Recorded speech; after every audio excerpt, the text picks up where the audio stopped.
In today's video, I installed the cheapest exhaust that I could find on eBay.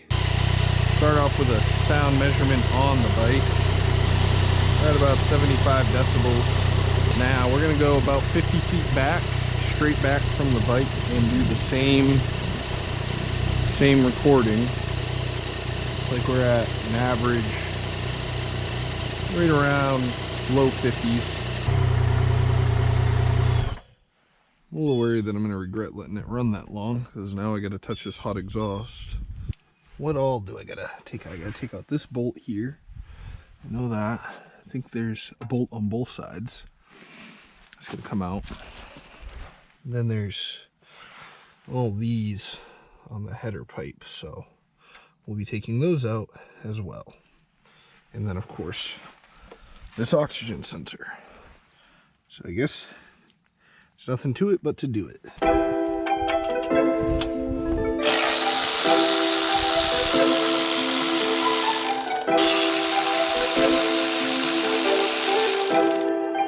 have to say, these are surprisingly loose.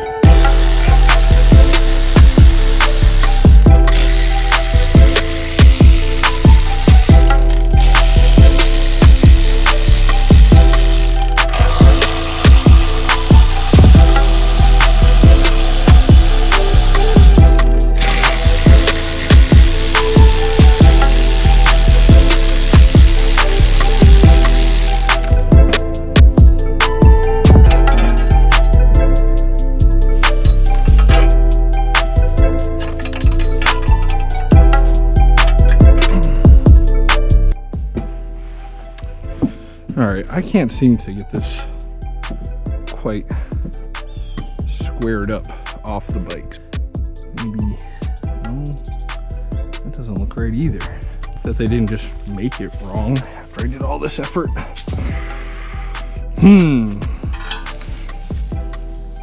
By the way, there's like no instructions for this at all.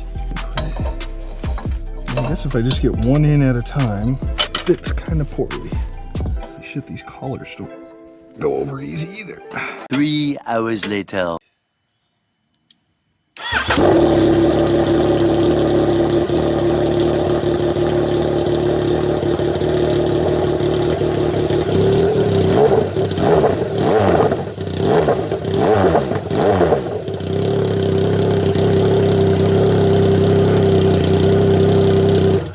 Seven hours later.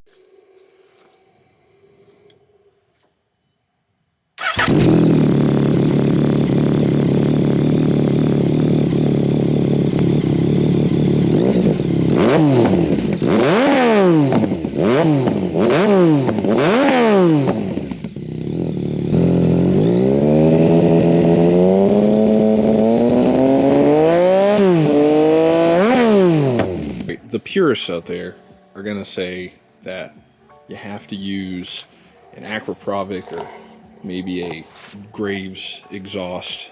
Some people are okay with Black Widow, but definitely nobody is gonna say that you should use this less than sub $300 Danmoto exhaust on this bike. It's gonna make, I'm sure, some people not very happy. Honestly, the welds on this are pretty good. Like, not great, you know, you definitely get what you pay for, but they're better than I would expect or have seen in other similar cheap exhausts. The finish is nice for sure. I think it's just stainless. As far as like installing it, that's where you start to like notice where some corners were cut. It just doesn't fit quite as nicely as you would expect. On this Danmoto exhaust, these parts here, these little, I don't know what you call these little rings that connect the exhaust header to the engine itself, they were getting bound up, like they didn't quite fit correctly. I'm not really sure. They weren't perfectly round. I really don't know what the issue was. It got easy for a little bit until I got to the muffler itself, and then as soon as I stuck the muffler on, it was hitting the swing arm. It still fairly close, but there is a gap. And really the only answer is this hanger, which is a piece of crap anyways. But if you look here, there's a hanger that takes the place of the stock spot where the original muffler was hung up, and I modified it by just bending it around to try and push this over, because this whole thing, it's only like a slip fit, right? So you can push it over and it will still be sealed. So I just kind of bent it and worked it until eventually it was right, but it was pretty difficult to get there. This, you definitely gotta mess with it and get it right so that it doesn't hit your swing arm. Would I recommend that you buy this exhaust? It's not great. The installation of it is the real issue. Personally, I think it's kind of silly to spend $1,000 on an exhaust. You're not going to get that much added quality. You know, it's a law of diminishing returns. You're looking at an exhaust that you know is good, and you can get it for like $600 or less, like a good name brand, then I would probably do that before I'd buy this. But when you're talking about like some of these name brand exhausts are upwards of 1,500 bucks, I probably wouldn't buy that. Some of you gotta have the name on the side. I don't. I think this looks good. I don't mind the way it sounds, and yeah, I mean, any exhaust is going to sound good on this engine, so not really that much to worry about in my opinion. Leave your thoughts in the comments, and if you like this video, give it a thumbs up.